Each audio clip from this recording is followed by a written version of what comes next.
What's going on, YouTube? Welcome to another video of watching myself work out in a previous segment of time that I don't remember, and we're going to go through it together. So SSB squatting here, usually a Saturday that I'm squatting, and we're using the Addy Powers here to kind of help with that mobility, less stress on the lower leg, allows you to hit depth a little bit easier and stay more upright. The more upright, the more, easier it is to the movement, the more efficient your technique, the more efficient your ability to squat will be. So that's why we're using them. And I spent a lot of time using the flats, and I think for a while they felt great. There's no real heel raising off the ground to kind of leak power in the hole though. But it does require a little bit more mobility. There is less of a forgiveness when it comes to sinking into the hole. You do have to have that ankle mobility to be able to do the things you need to do. And so, for training for so long, I was starting to develop the tightness in the hamstrings and the abductor and adductor. So made the change, and I think it's been for the better. It's been great, and just kind of going that way myself. So working our way up here, building up, back up to heavier and heavier squats. Sometimes when you're squatting and it's the same weights week after week, it gets kind of boring. You do want to get a little bit of a challenge, mentally, but also to be able to look on paper and see, what's moving.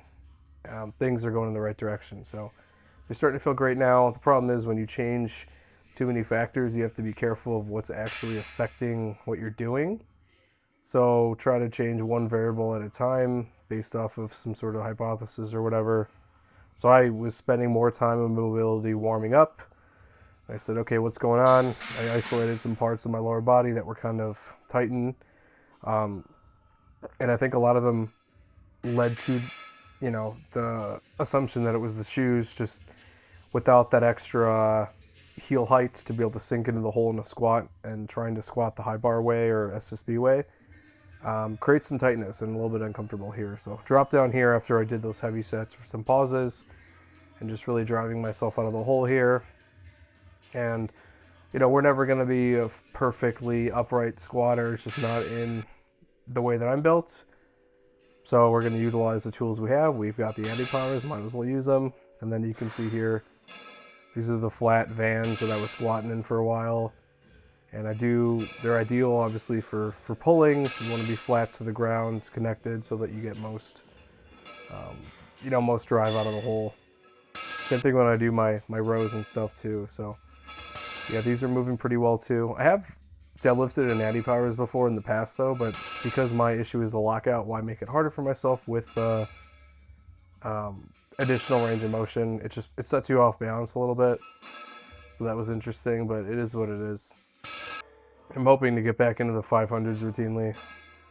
So establishing these baselines and the way things are moving, but I think a lot of it was related to the mobility issues with the squat. Just didn't feel that power and pop off the ground. So I think we're finally starting to get there. And that's the one good thing about this training, is that you can go at your own pace. You can step back, you can take a couple steps forward when you need to, and then just kind of go from there. One of the tricks I tried was the swing squat, where you focus on the abduction, so kind of pushing the knees out to see if maybe that was my issue with the squats, and it really wasn't. So that's why I kind of stopped doing them, but it does give you some extra range of motion. It does, let you practice in the hole potentially where your issues may be. And so it's just something I thought I would try though. The shoes were another example of that.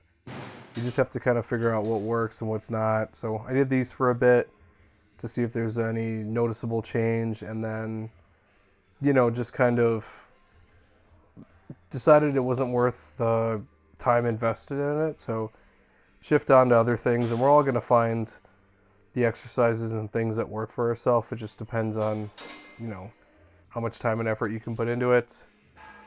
Typical leg curl here, just some sort of variation of a ham curl, just to get that hypertrophy and focus there. Obviously, you're going to get it with the squats and deads, but we're training at a heavier intensity, so we're not doing as many reps on those main movements. So it makes sense to be able to get the extra rep work and stuff in here. And yeah, you can see a little bit of fatigue here, especially with these higher rep workouts. The fatigue starts to build after some time. you know, at week after week, just doing high volume stuff though, and the heavy stuff, it's a good medium. I mean, you're getting the strength benefits, and you're getting some hypertrophy from that too, though. But majority of the work is coming from these hypertrophy sets that are, you know, building the foundation of the muscle and everything else too, though. So as we're stimulating the nervous system, we're just adding more scaffolding to help, you know, protect ourselves and become a better lifter in general. The unilateral leg extension here. This one's super interesting. It's kind of a different take on it. You can't do both at the same time, but it does allow, you know, to isolate weaknesses. And I've kind of mentioned in the right leg, I've got some weakness there just because it's spent a lot of time overcompensating for the weakness of the left one. And so I noticed some instability there. And that's also, which I mentioned before, the wrestling injury from back in high school is there too. So in that hamstring, or beginning to think it's the adductor that might be an issue. May have misdiagnosed that myself, so really just have to figure out, you know, kind of what's going on there. Shifting into our chest and shoulder day. So bench has been moving in a pretty good direction. Some impingement related things just from the surgery and everything and getting back to stuff. So not that big of an issue. Mainly with the close grip though, if I not even exaggerate the range of motion, but if I go too narrow, sometimes there's some shoulder discomfort just where the bicep inserts into the shoulder due to the tendon tearing. So I just have to be careful, but luckily I can feel around, and that's why we do warm-up sets to figure out where we want to be, what's feeling good, and then go there. You know, I don't like to take too big of a jumps on bench. I want to make sure that I'm doing a good job. I've got the range of motion down, I've got my mechanics down, and then we can really start pushing. So 295 here. I use this as kind of like a feeder set to figure out where I want it to be. Moved pretty well, did a double. Thought I'd try out the 315. I haven't benched 315 in a long time. So let's go from there. Pause. Moving pretty well. Probably the best it's ever moved in my life, and then hit it for a double, no spot. So that's great there. And then I figure, okay, let's try one more. You know, every now and then you're going to have days like this where the weight just moves. And I don't think I could have got a third. There is a massive drop off for me when I lift heavy like this, especially on bench, between, you know, those, that first and second rep. So that's fine with me. And then again, just following up with the plan as usual, the high rep range, dumbbell bench. And then I don't know, this twisting motion, I sometimes do it, sometimes don't. I don't know why. Sometimes it just feels better and natural after bench pressing with the bar, so I've just continued, because in this set I don't really do it, and then as I get more fatigued I do. And I don't know.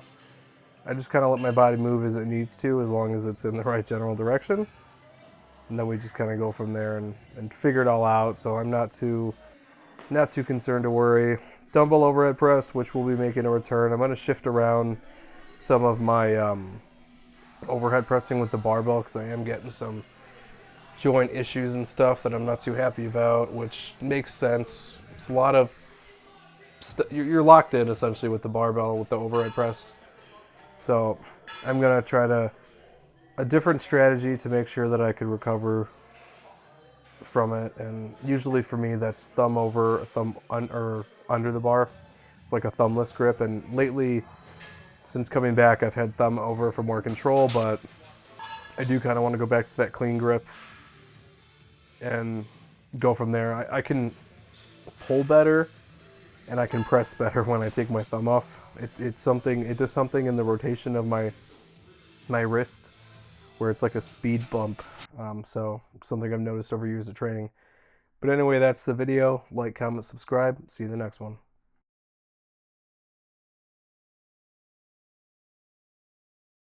Thanks for watching the latest video. If you want to help support the channel, I actually own my own wet shaving and grooming e-commerce website where everything's handmade by me.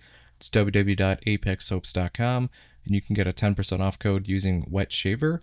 We've got some cool scents here. We've got some Coca-Cola scents, a horchata scent, traditional barbershop, just some really cool stuff. And you can purchase samples or you can buy the whole set.